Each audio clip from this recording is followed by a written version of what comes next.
Today I'm sharing the 12 most interesting things I've learned living here in Westchester, New York. So if you're thinking about moving here or just want to know what makes this place so special, then this is the video for you. So let's get started.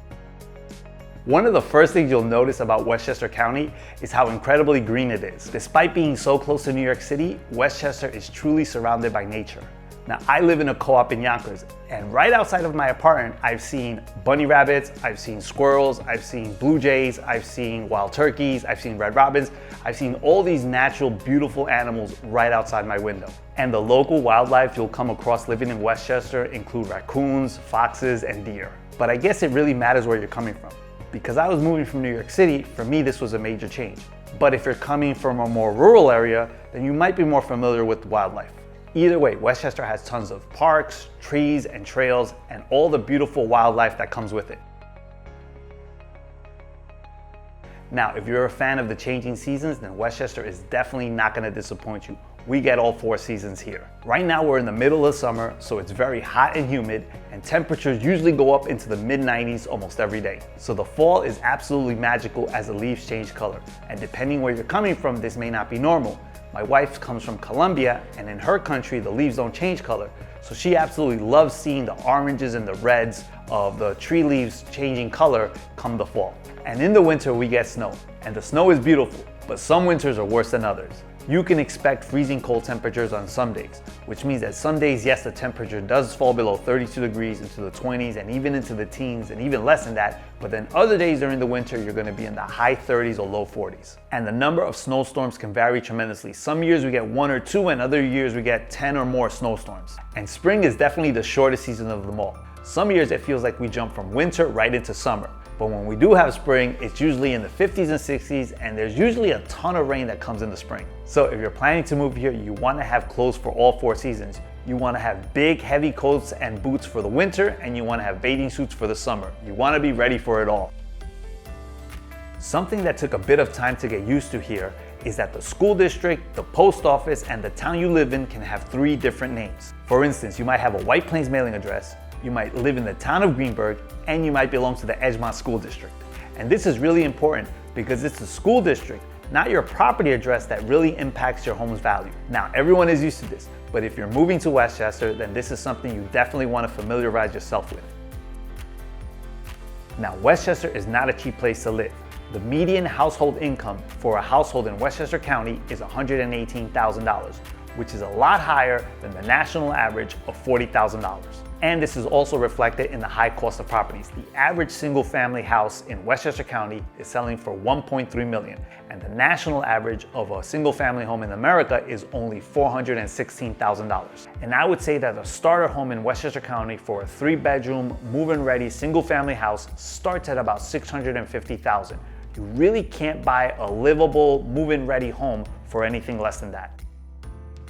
Something that I learned when I moved here to Westchester is that despite technically being the suburbs, almost no one ever uses that term. Each town and village has its own unique character and history, and depending where you go, each neighborhood can feel completely different. Now, some areas are definitely more urban, and there are other areas that definitely feel like you're in the suburbs, but there are also other areas that definitely feel extremely rural. White Plains feels like a modern city with high-rise building, luxury condos, and definitely plenty of shopping and restaurants all over the place. Places like Bronxville give off that small town vibe every time I go visit. And if you go further north, let's say you go to a place like North Salem, you're definitely gonna start seeing some farmland and some horse properties. So depending where you go, the vibe can definitely change. And people here definitely identify strongly with their community. You'll hear people say things like, I'm from White Plains, or I'm from New Rochelle, and hardly anyone will ever say, I'm from the suburbs. For many Westchester residents, the Metro North Railroad is what connects them to Manhattan, and commuting on the Metro North is a way of life. There are 3 Metro North lines that connect Westchester to Manhattan. The Hudson line runs along the Hudson River, the Harlem line runs down the center of Westchester, and the New Haven line runs along the East Coast into Connecticut. Almost every town or village in Westchester has a local Metro North train station, and owning a home near a train station can add significant value to your home. I've had clients who wouldn't even consider buying a property if it was more than a 10-minute walk to the local train station. The commuting times can range from as low as 30 minutes if you're taking the Metro North from Lower Westchester, let's say from Mount Vernon into Manhattan, and they can go over a little bit over an hour if you're going from the northernmost sections of Westchester into Manhattan. Manhattan. And during rush hour, there are a lot more trains running, and many of them also run express, which also helps cut down on the commuting time. And transit accessibility is one of Westchester's biggest selling points for professionals who work in New York City. Another thing that I've learned about Westchester is that the utility services can drastically change depending on the location you live here in Westchester. In southern Westchester, most homes have natural gas, public water, and sewer systems. But as you move further north, you'll see that more homes have septic systems, they use well water, or they don't have gas lines. And these differences affect your monthly costs and maintenance responsibilities. And what we are seeing is that a lot more homes are run purely on electricity, and a lot of homeowners are investing in solar panels. So when I'm showing homes to buyers, I have to make sure they are aware of all these practical considerations and how they impact day-to-day living. Now, Westchester is known for outstanding schools, with many of them ranking as some of the best in the nation. And according to niche.com, the top 5 ranking school systems in Westchester County are Scarsdale, Bronxville, Briarcliff Manor, Chappaqua, and Rise City. And there are many more other excellent school districts in Westchester County: Pelham, Edgemont, Ardsley, and Harrison, just to name a few. I would say there are probably about 10 really excellent school districts in Westchester County and another 20 or 30 that are very, very good. And to be honest with you, if you speak to different parents or you go to different websites, you're gonna hear different ranking orders. So my recommendation is you have to do your own research. The best thing to do is probably to go visit the school in person. And remember that even within the same district, you have elementary school, middle school, and high school. You might get a different sense or feeling by visiting all 3. But the quality of education here does attract many families, and many homeowners do not mind paying higher in taxes if it means they can get their child into the school district that they want.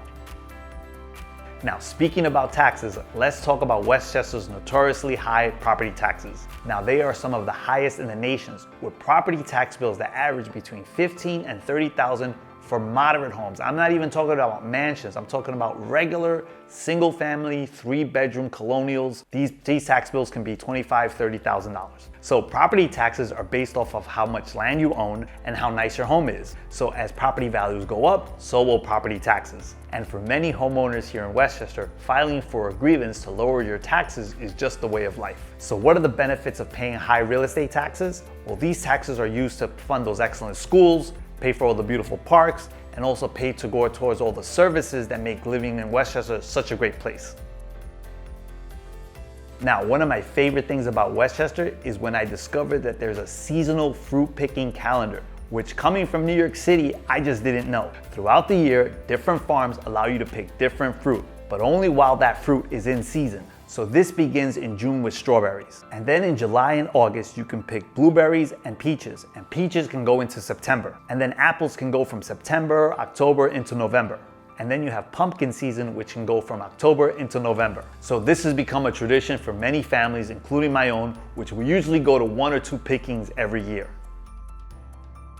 So if you're a Halloween enthusiast, then the Sleepy Hollow Halloween Parade is a must experience. The Legend of Sleepy Hollow, written by Washington Irving, was written over 200 years ago and takes place in Sleepy Hollow, New York. And the town of Sleepy Hollow has a Halloween parade every year. Now, parking is impossible as people from all over New York flood the town to come see the parade. So last year, my family and I went to the parade as characters from the Disney movie Inside Out. And it's not just Sleepy Hollow, the entire county embraces Halloween. There's haunted houses, there's hay rides, there's cemetery tours. There's a lot of fun Halloween type activities to do around that time of the year. If you like the outdoors, then the Westchester County Parks Pass is an incredible value. It's a 3-year pass for only $90, and it gets you access to many of Westchester's public parks, beaches, and public golf courses that are only available to Westchester County residents. With the Parks Pass, you'll have access to beaches like Playland Beach in Rye, New York, and Glen Island Beach in New Rochelle. You'll also gain access to many of the public pools all over Westchester. And if you enjoy playing golf, the Parks Pass also gives you discounted rate to the county's 6 public golf courses. The Parks Pass also gives you access to tennis courts, hiking trails, and picnic areas all across Westchester.